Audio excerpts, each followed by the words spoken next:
প্রথমে একটা এনিমিকে পেলাম, তাকে মেরে দিলাম। তারপর আরও একটি লাল মেরে দিলাম। তারপরে তার টিমমেটকেও মেরে দিলাম। তারপরে একটা এনিমি পেয়ে গেলাম, তাকে অটোনটেক মেরে দিলাম। কিন্তু লুট করার কিছুক্ষণ পরে এই মেয়েকে পেয়ে গেলাম। তাকে মারার পর একটি পেলাম, তাদের ওকে নক করে দিলাম। কিছুক্ষণ পর দেখে একটা ম্যান তাকে ঘোড়ার দিয়ে লাথি মেরে উড়িয়ে দিলাম। তার কিছুক্ষণ পরে দেখে একটি এনিমি লুট করছে মনুষ্যকে, তাকেও নক করলাম। তারপরে একটি মেয়েকে পেলাম, তাকেও নক করে দিলাম।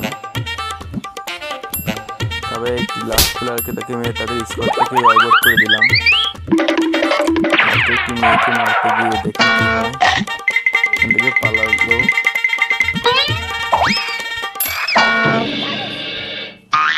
মেয়েটা পালিয়ে যাচ্ছিল, তাকে মারার জন্য তার পিছু করলাম। সেই সময় তাকে মেরেই ছাড়লাম।